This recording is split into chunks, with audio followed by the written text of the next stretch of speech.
Well, it's official. Dan Mullen out as head coach of the Florida Gators, as predicted by Uncle Lou Stradamus way back in the spring. And again in June, I made a series of videos in the offseason trying to let Florida fans know that this was going to be Dan Mullen's last year in Gainesville. Of course, they didn't want to hear it.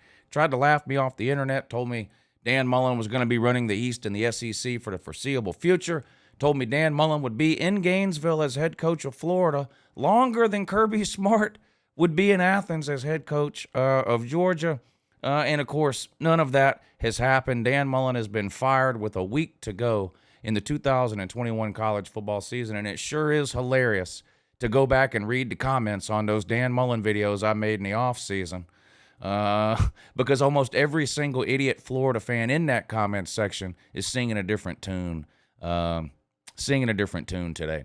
Luckily for Florida, you've got Uncle Lou. I'm going to give you 4, I think, pretty good replacements for Dan Mullen. Let's go.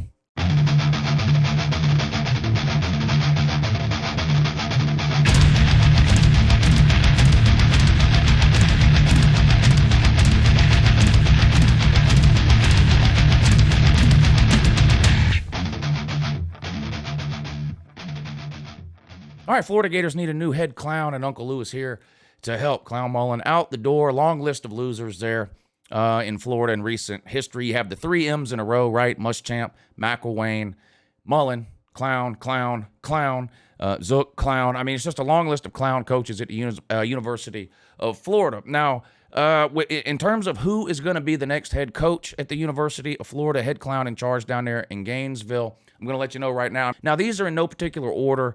It's not like the first one on the list is, I think, should be the first one offered. They're in no particular order. Just 5 that come to mind off the top of my head. All right, up first, Ronald McDonald. Now, Ronald McDonald, of course, has been around a long time.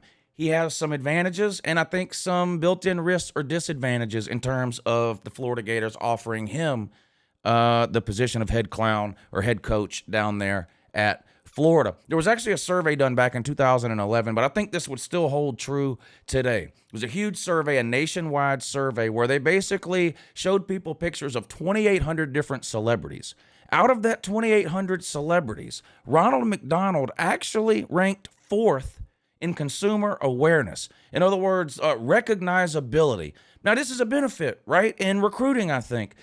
Kids will know who this is, right? There's almost nobody in America who doesn't know Ronald McDonald. I think this could be an advantage for Florida as opposed to hiring maybe a no-name coach or even a coach from a group of 5 school or maybe a coordinator from a big-time Power 5 school, right? You're going out, you're getting somebody with instant name recognition.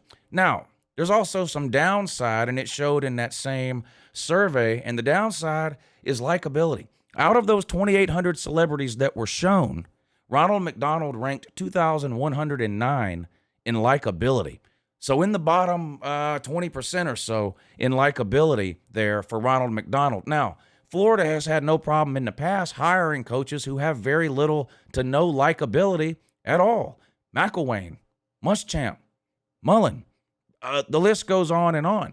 So while I happen to think that likability is an important factor for a head coach, it does not appear that Florida feels the same way. So although I think that's a downside for Ronald McDonald in taking over the position of head clown at the University of Florida, Florida may consider it a positive. One other issue I would have potentially with trying to hire Ronald McDonald as head coach of the Florida Gators would be, of course, an obvious conflict of interest between Ronald McDonald and the University of Tennessee.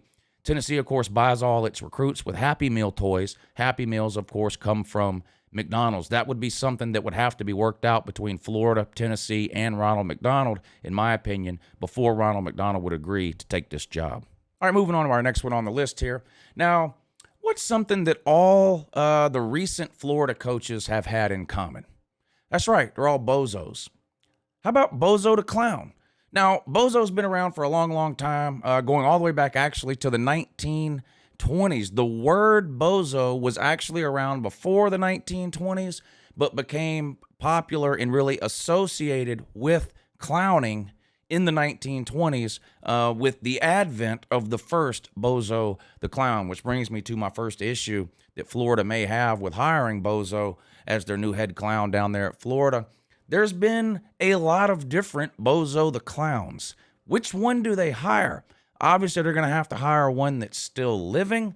So that is going to narrow it down a little bit. I think if they can find a Bozo a Clown that's got sort of the perfect mix of youth and experience, that would be the way to go. Bozo the Clown started off all those years ago actually reading along with children's books, which fits well with Florida's recruiting style. They recruit a lot of players that have a hard time reading. So in addition to being the head clown down there for the University of Florida's football program, it would be sort of a literacy program as well. Bozo the Clown, in my opinion, would be a home run hire. Now, here's an interesting option at head clown for the University of Florida. Krusty the Clown. Now, Krusty may be the most popular and well-known of all the clowns on this list. Added bonus with Krusty the Clown, and I don't know, a lot of people might not know this, especially if you're not Simpsons fans. Of course, Krusty the Clown famous for his appearances on the Simpsons show over the last couple of decades, and it's something a lot of people might not know about Krusty the Clown, which could be a huge benefit and advantage to him within the state of Florida when it comes to recruiting. Krusty the Clown, believe it or not, Jewish. That's right, his father was a rabbi. If you've watched The Simpsons, you know Krusty the Clown's father doesn't necessarily approve of his clownish behavior, but nevertheless, he is Jewish, which could, of course, be a huge help within the state of Florida, where approximately 99.99% of the population also Jewish. This could be a huge benefit in recruiting to Florida, which is one area where Clown Mullen fell woefully short. One area of concern when it comes to hiring Krusty the Clown as the head coach down at the University of Florida, of course, is going to be his tendency towards inappropriate humor. Not sure how that would go over into post-game press conferences. Now, who remembers the movie Air Bud? Yeah, Air Bud, way back in 1997, 1 year after Uncle Lou graduated high school.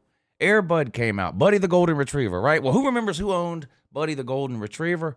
Well, in the movie, it was Norman Shively, right? Who played a clown in the movie named Happy Slappy. Happy Slappy did not treat Buddy fairly, was not good to animals. That's no problem. Florida has no dogs. They have alligators. You have to look into that, see how he would treat those. Now, the issue, of course, with Happy Slappy, if you've seen the movie Air Bud from back in 1997, and I'm pretty sure you all have, is you remember Happy Slappy, unfortunately, was an alcoholic, so that does come with some inherent risk. He could either end up as a average to below average YouTuber like me, or he could end up one of the greatest college football coaches of all time, like Bear Bryant.